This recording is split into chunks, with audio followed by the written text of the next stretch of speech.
Hello and welcome to the FEZ show. I'm your host, Giordmaina, and I want to say a big thank you to our new subscribers who have joined the channel over the past few days. And if you're not a subscriber yet, you can be. All you need to do is just click that little red subscribe button and you can join the fun with us.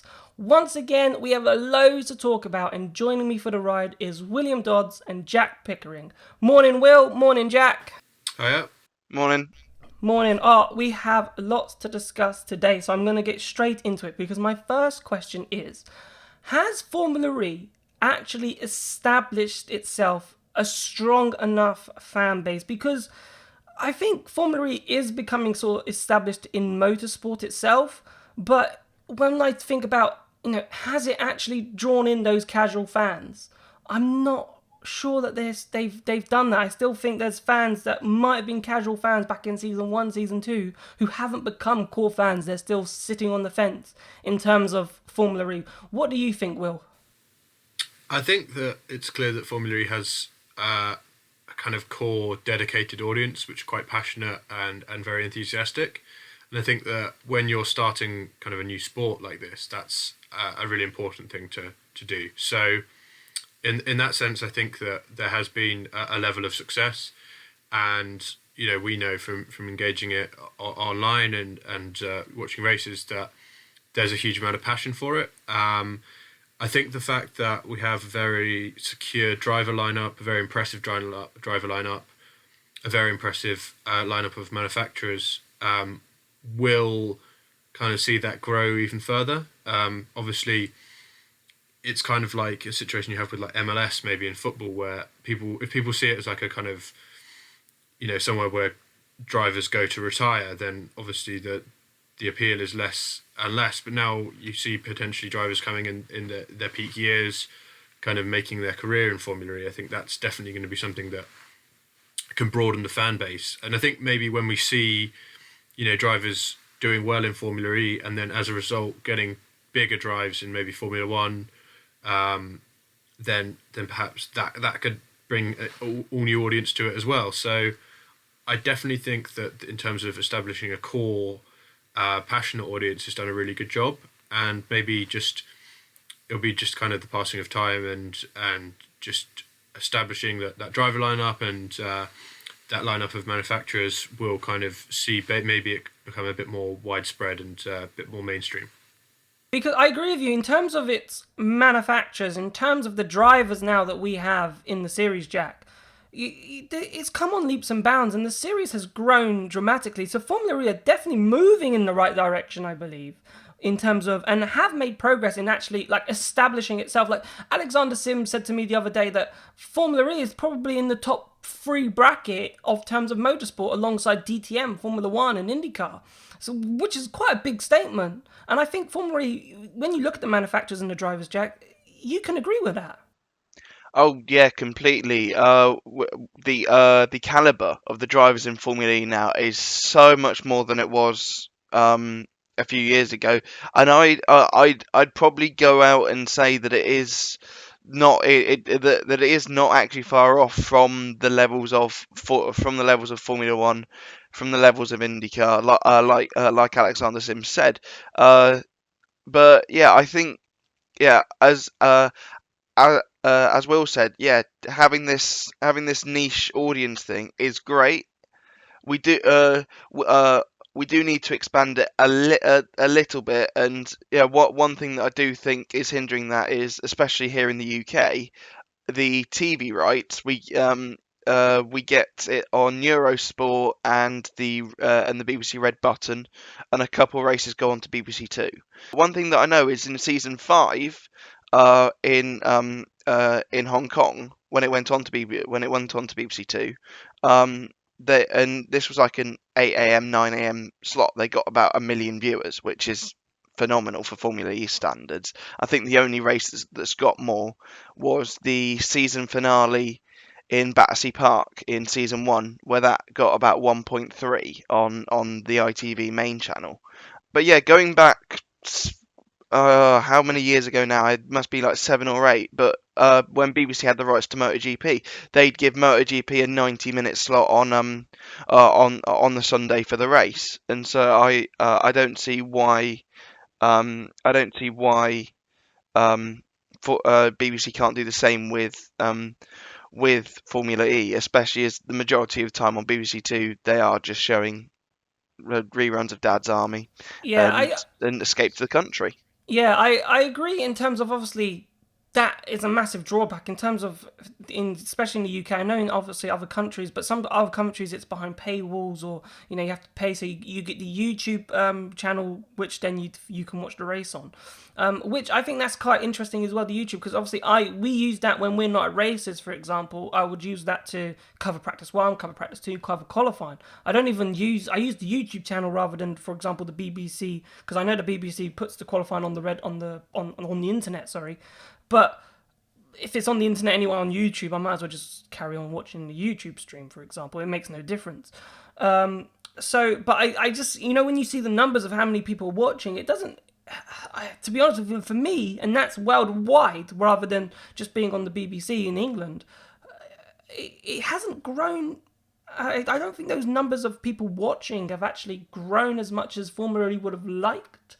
I think maybe you get a lot of people watching it after the actual event, but when you're watching the event, the stream, you've like, yes, I know practice 1 is like at 7:30 in the morning or 6:30 in the morning UK time, which isn't great, let me tell you, but you've got like 3,000 people watching the stream constantly. It doesn't really get past 3,000. You get qualifying, you struggle to get 10,000 people watching on YouTube. Yes, I know that there are around the world other like TV programs that are showing qualifying live on TV, so obviously people will go there to watch it on TV potentially as well.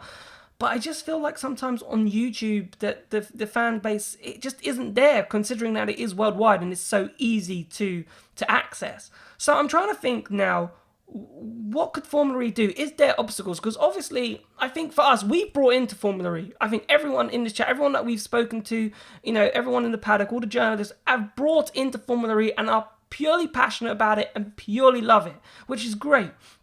But I'm trying to think now, what could we do for the fans that are sitting on that fence who, like Formula E's got some, got some close racing. But what could we do? Is stuff like the fan boost, for example, is that still an obstacle? Because people outright say, I can't watch Formula E because of fan boost. The attack mode, I'm a big fan of the attack mode. I still think they probably could tweak it a little bit better but I think it's got great potential and added a fantastic strategy element. But because it's not like a conventional racing thing, it hasn't actually, there's people again who will say, I can't watch Formula E, it's got too many gimmicks, it's got attack mode, fan boost, too much for me. Will, what do you think? Do you think, what could Formula E possibly do to try and attract these new fans? And maybe these stereotypes of fan boost and attack mode, how could they sort of debunk those? I think it's a really difficult question. I think going back to what Jack said, Pico said, sorry, in terms of putting it on terrestrial TV, I think that's really important. It just brings a large audience of casual viewers and people who are just flicking around on the TV and don't know what to watch. And then you think about the fact that there isn't much motorsport on the BBC anymore. Considering they used to have MotoGP, they used to have Formula One. Formula One's just down to one race a year on Channel 4 now. So I think it's really important that there's surely a gap to be filled with people who want to watch motorsport on the BBC, and I think that just having it there would bring in a big audience naturally. In terms of fan boost and attack mode, I think that I can see. I think that attack mode, when people watch how it works, will be won over by it. I think there are still some issues, as we mentioned yesterday, with Gunter losing his podium in Diriyah. I think that the way that worked, there's still some loopholes and some kind of get-arounds that need to be kind of ironed out. But I think generally the way it works is really interesting. It works pretty much in the same way as a pit stop. It's just a slightly different application of that kind of like strategy element. So I don't think there's a huge problem with attack mode, and I think they should persist with it, with maybe a few tweaks. In terms of fan boost, I can see how people would find that gimmicky, but I do think that there's quite a lot. People always talk about gimmicks in motorsport, whether it be reverse grid racing or kind of like semi-reverse grids as they use in F2. And I think that sometimes people kind of talk about it a lot without actually realizing how much of an impact it's actually having. So, in terms of fan boost, I think it's a nice quirk, but maybe as Formula E is taking on world championship status from next season, maybe it's something they want to reconsider. But it's really difficult to say one way or the other what kind of impact it has. Do you think fan boost needs a sort of mini segue? But do you think fan boost maybe needs adjusting? Does it get stale after a time when, for example, every single race that Stoffel Van Dorn has joined the series? And maybe if more bigger names start joining the series like we're seeing, that have developed a big fan base because they've been in Formula One and they've come out, for example, does it get stale and then does it become repetitive and does it lose its attraction if the same drivers are winning it race after race after race? Yeah. I see what you mean. One thing that I pitched to absolutely nobody about a year or so ago was maybe if you win the fan boost, you're not allowed to have it in the next race or something like that, just to spice it up, just so that Stoffel doesn't win week in, week out. But the thing is, like the last year or so, I mean, I don't think I've seen that. I've seen maybe 5 people total though in fan boost. I haven't really seen any more than that, so I'm not sure. Because the thing is, the whole fan boost thing that has diminished a bit. But the main thing why motorsport fans don't like the idea of fan boost is they see it as a kind of um it's unfair towards towards drivers, because it was originally only 3 can get it, then the other 17 won't allow it. Now it's 5 can get it, and the other 19 don't. But yeah, that was the one thing that was that motorsport fans didn't like and thought they'd turn it into they'd turn it into popularity contest. But with the attack mode, I love it. I think it's the I think it's the perfect combination of a Joker lap, Kers, and other stuff like that. Just brought into one, and I think it's fantastic. And I think the fact that it's all equal, so everyone's only allowed to use it twice, or in the case of New York last year, 3 times during a race. I think that's brilliant. Uh, and I think just to wrap up the topic, in terms of, we've seen Formula One will come up with the Drive to Survive series that's on Netflix, and Formula E did something similar by trying to release this movie, And We Go Green, which was when it was filmed during season 4, and obviously the drivers went to premiere it, and that would be a great way to sort of, add those extra fans. I know there's tons of casual, not even interested people who have watched the F1 Drive to Survive series who aren't interested in Formula 1 just because it adds flavour to the sport. And it could have been And We Go Green if it was out by now and if I could actually watch it somewhere. I think that could be huge in terms of, potentially putting these fans that are still on the fence about Formula E and actually thinking, you know what, I should watch a Formula E race. Yeah, it's a real shame that it's based around season 4, because if you think about the kind of way that the sport has changed and the kind of storylines around it are almost kind of completely different. We have a far more established driver and manufacturer lineup now. John Eric Verner has actually won 2 titles since it was filmed and kind of established himself as kind of the number 1 star in Formula E. And I just don't think that film will be able to capture that, sadly. I think doing that kind of thing is definitely a good idea, and I'm sure that it will be kind of well done and a boost, but maybe something a bit more contemporary would have been helpful to kind of bring in more fans. But if you look at Drive to Survive, it's definitely had a huge impact in terms of building kind of like the fan base around certain drivers. I think they've definitely seen a gain in popularity and kind of having that more focus on the drivers and the athletes is always a really important thing about motorsport, rather than, I think that the kind of technical stuff, while it's really important and interesting to a lot of people, I don't think that that's the kind of mass appeal stuff. I think that real focus on the individuals and the drivers involved and their lives and their kind of backstories, I think that's the thing that always kind of manages to bring the bigger mass appeal, and hopefully that's something that they can incorporate into the movie, because also, just having people who feel partisan towards one driver or another, that's really good for creating kind of like passion and debate and getting people just like supporting their favourites. I think that's something really important. Yeah, and you know what? I haven't seen many tweets, although I did see it yesterday, and I'm gonna just, rubbish it in a second. But you haven't seen those tweets of, Formula One drivers, they've got no personality. They're just robots. And since Drive to Survive has come out, you can't say that, and especially with this current crop of Formula One drivers, and especially when you see the esports and them chatting together on Twitch and so forth, the personalities of the drivers are coming out so much that you can't say it. And actually someone on Twitter yesterday actually said, no drivers have got personality. The last driver that had personality was Fernando Alonso. None of this current crop have any personalities. I was like, what are you talking about? Have you not seen Drive to Survive? Have you not seen what they're doing on Twitch? It just, that frustrated me. And you think about like the impact that, if like a Lewis Hamilton or a Sebastian Vettel, but not even that level, but if like a Lando Norris joined Formula E, just think about the amount of people that they could kind of bring with them. And that's the kind of thing, because their personality has been shown through the documentary and through their social media or just through their kind of like supporters groups, and that just brings a huge amount of people. And imagine if one of those was to join Formula E. Not that I don't think it's going to happen, but having those kind of big personalities with groups of people behind them and supporters, that just brings people to the sport. And I think the Formula E needs to cultivate that around its biggest stars too.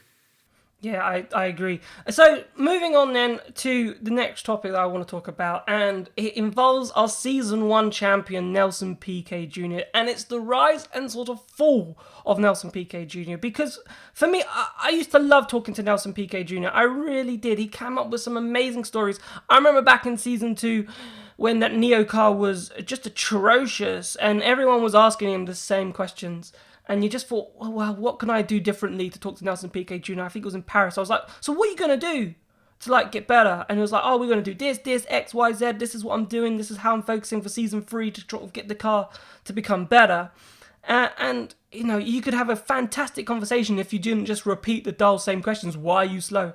I used to love the challenge of actually talking to Nelson Piquet Jr. But Jack, he was the first driver really to sort of, back in Season 1 when he won that championship, he was the first driver to get on top of energy management and actually understand how to use the energy in the correct places, where to recover it, how to manage it. So he always had 3%, more than any other driver at that period. So he started off his Formula E career really strong. Well, yeah. Funnily enough, I was watching the Season 1 Long Beach race the other day. The one his first race win.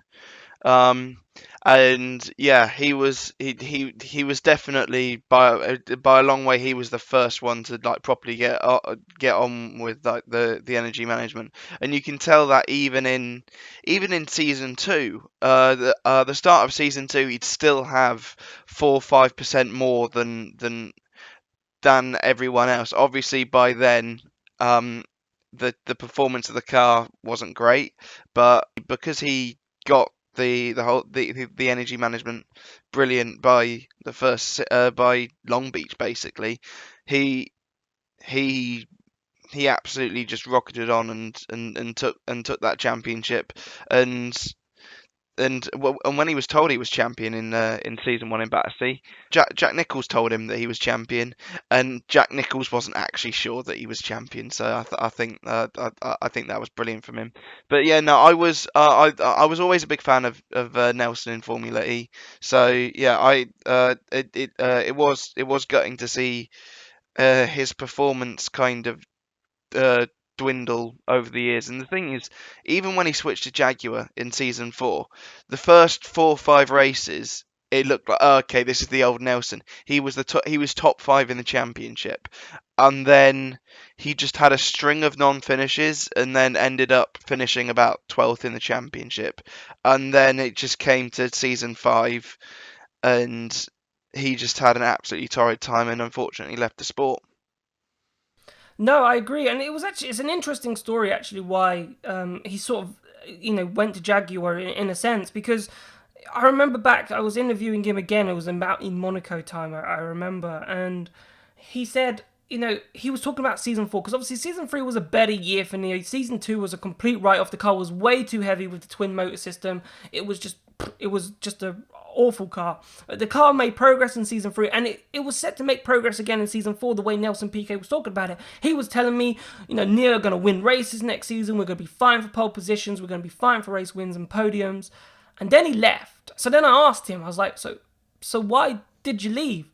And it was sort of it wasn't going to go, or it wasn't going to be consistent. There was a lot of changes. There was a lot of politics going on in the background, and he thought, he just wanted to jump ship, and that's what he did. Because Neo actually in season 4 had a good car. Like, he wasn't wrong. Like, Oliver Turvey was, fighting in Mexico, for example, could have nearly won that race in Mexico if his car didn't fall apart on the main straight.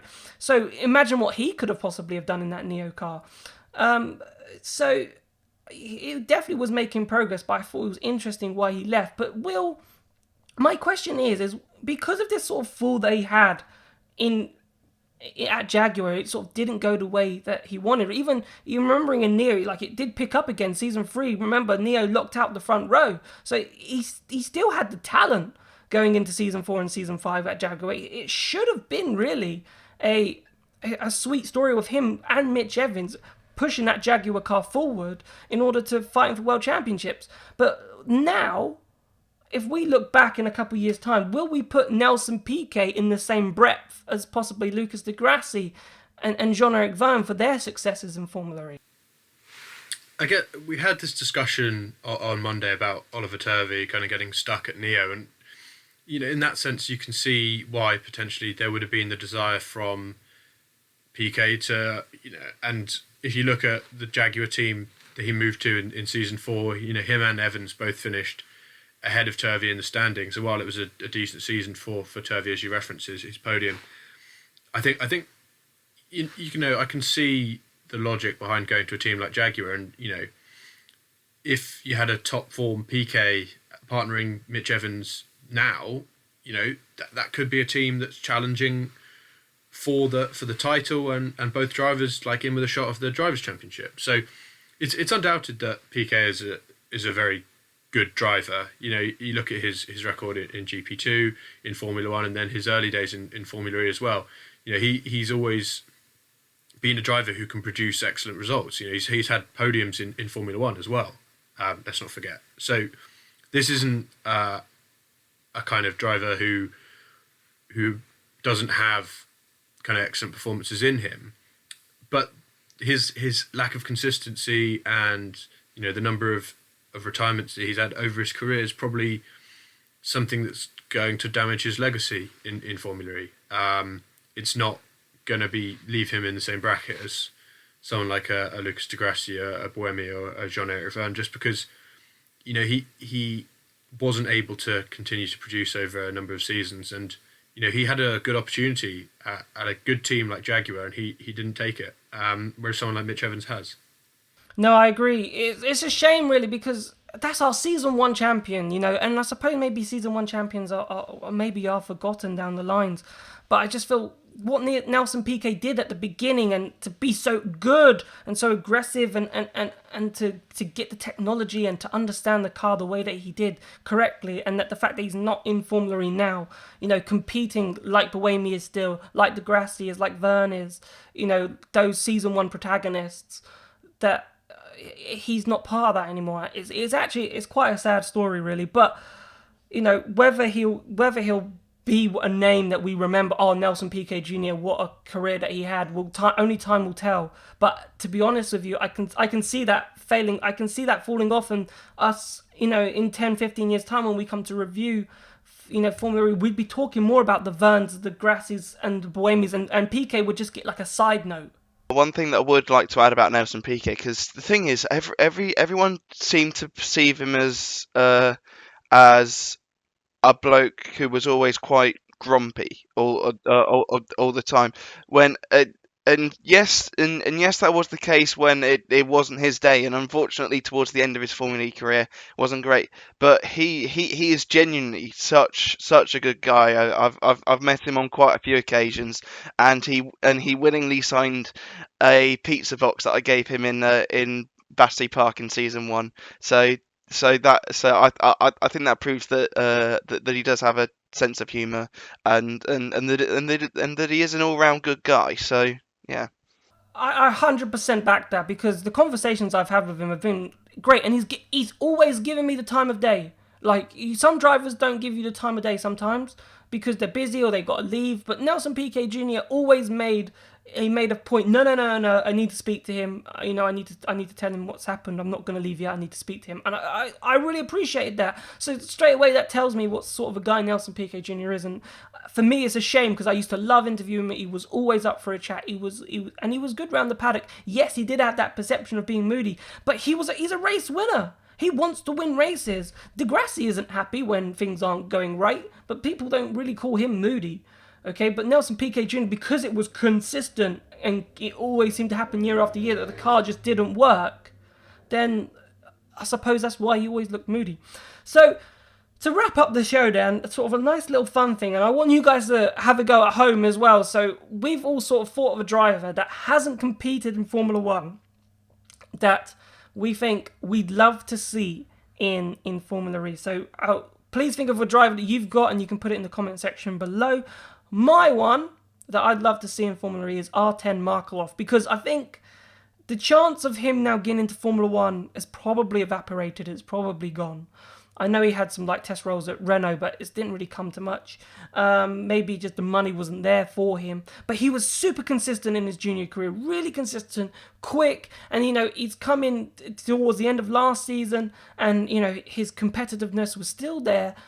I just don't think there's a big opportunity for Artem Markelov in Formula 1 in that sort of category. So I think potentially bringing him into Formula E, he could be a super consistent driver and be like a Mitch Evans, because Mitch Evans was quite similar, really quick in the junior series and has flourished in Formula E, and I think Artem Markelov could do the same. So my go was Artem Markelov. Will, who did you have as a driver that hasn't raced in Formula 1, that you'd love to see in Formula E? So I've gone with Sergio Sette Camara. It was kind of a toss-up between him and Luca Giotto, but I think the fact that Camara competed in the recent rookie test in Marrakesh, and he did really well. I think he came second in terms of best times. So he's someone I'd like to see in Formula E. He's a driver I kind of took to driving an F2.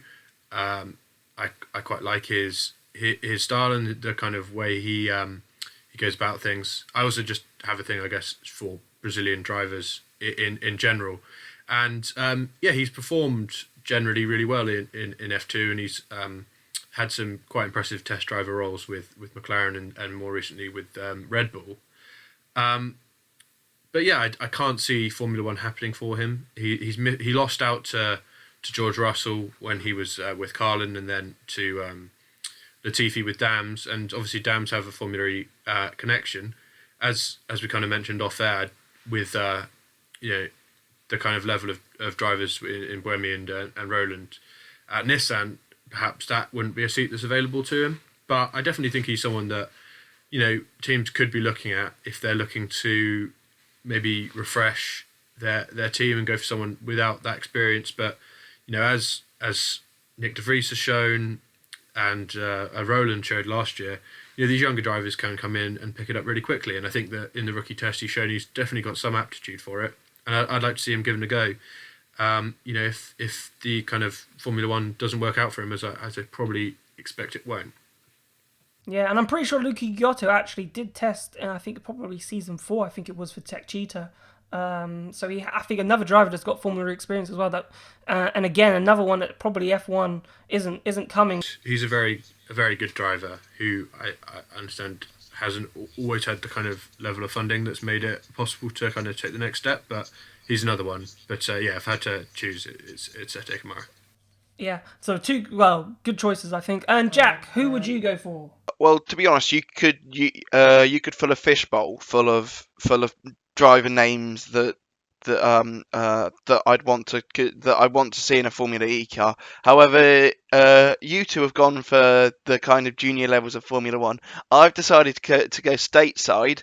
I'd like to see a handful of IndyCar drivers that have a shot at Formula E. However, the one that I've chosen is the reigning series champion from IndyCar, Joseph Newgarden. Oh wow! And so he has extreme talent. He did compete in GP2 back in 2011 or something like that. He didn't have the best yes, career I do there. remember. Yes, And so he moved back to the States, did Indy Lights, and then went on to IndyCar, and then joined Penske a couple of years ago, and he's now a 2-time champion. But he always seems to have raw speed. I do enjoy watching him race. But yeah, he's the one that I'd quite like to see in a Formula E car. But yeah, as I said, I'd love to see so many I'd love to see so many IndyCar drivers have a crack at it.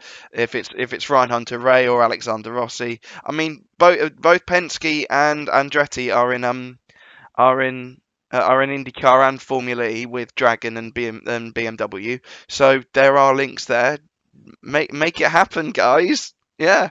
Pico bringing the big names from different series into Formula E, stealing big names like Joseph Newgarden and Alexander Rossi to come to Formula E. They might be able to do both. If the calendar works out, they could do both. Because as you said, there is that Andretti link. I don't think at the moment with DaCosta and, not DaCosta now, Gunther and Sims, there might be a seat open. Penske, though, for Joseph Newgarden, those Dragon seats is always a sort of a roller coaster ride every season of who gets it. So if he wanted to, there might be no harm with him asking Jay Penske and Roger Penske if he'd be allowed to do it.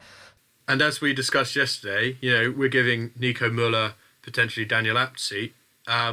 Maybe we bring Newgarden into that Geox Dragon seat.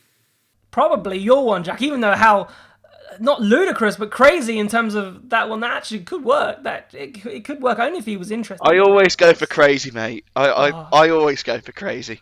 Lovely. Right, I think that's about everything for today's show. Thank you so much, boys, for being on again. Cheers, Jack. Okay, thank you. Please remember, though, if you're really enjoying the content, to remember to hit the like button and subscribe. It really helps us out. If you really want to help us, you can support us on our Patreon page. The link will be in the description below. So all that's left for me to say is really, you've been watching the FEZ show, and we will be back tomorrow.